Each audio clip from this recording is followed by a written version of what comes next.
County Commissioner Onyamira Erastus Mbui nigasabire abamenye be county yo gwetanga kurwa ase bikore by'obwiti ebyabeire bigoro mono emeye county yo kakokwana emeya BCIM Mbui nigo aichanera ebikore bya bwango iga mono anene ogosambiro nyumba kuyamate yabane imeyanya makoroto ewodi ya Gesima ebunge ya Kitutuma Saba ogoitwa kumoroki gwawe University imeyanya maiya ogotoka rero kumubere asensemo yegesima imeyegesieli nabo igogoitwa kumusubati ase nyumba yokwegokya ya Nyabikomo nigaruge kure getindi gocha ase bali bagoikirania ebikore byo nakweneke bunani go barachikuimukeligwa egetambukero. Naguzia tu mambo ya usalama katika county hali ilivyo kwa wakati huu.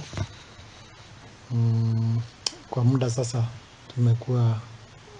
na hali nzuri ama tulivu kiusalama. Ijapokuwa tumekuwa na changamoto hapa na pale za kiusalama ambazo pengine zinapelekana na maeneo. Kwamba kuna sehemu ambazo tumekuwa na shinda za wizi wa ng'ombe, kuna zingine tumekuwa na shinda za uharibifu wa vifaa vya umeme, mali ambayo ni ya Kenya Power, na pia changamoto hapa na pale kuhusiana na mambo ya upikaji wa pombe. Na hivi karibuni tumeona mchipuko wa mtindo wa mauaji na uchomaji wa nyumba. Nafikiri ya kwanza ikiwa ile ambayo ni ya karibuni ni kile kisa cha Nyamakoroto ambapo familia moja ilichomewa kwa nyumba, na pia tukawa na jambo lingine area ya Nyamaiya ambapo msichana ambaye alikuwa anakaribia kwenda chuo kikuu aliweza kuuliwa, na lingine ambalo lilifuatia hapo ni lile la Kura ambapo msichana ambaye alikuwa ameajiriwa katika duka moja ya kuuza vileo pia aliweza kuuliwa na kutupwa kwa shamba la majani chai.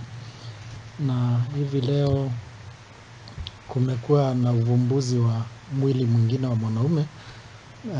ambapo alikuwa tunahofia kwamba aliuliwa na akatumbukizwa katika kidimbwi ama kisima cha maji, ambapo mwili umetolewa leo na hujaweza kukaguliwa ndio tuweze kujua hasa chanzo cha mauaji yake ama chanzo cha kifo chake kilikuwa nini. Ukiangalia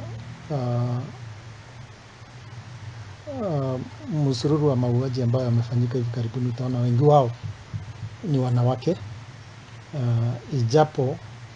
wale ambao wamehusika katika hao mauaji ama wale tunaweza kusema ni washukiwa, kwa sababu ndio kuthibitishwa kwamba kama wao ndio wahusika halisi, lazima kesi zao zifikishwe kotini ili waweze ili haki iweze kufuatiliwa. Kama kweli watakuwa na makosa waweze kuchukuliwa hatua inavyofaa. Ningependa tu kuonya wakaaji magega yoko enekia buna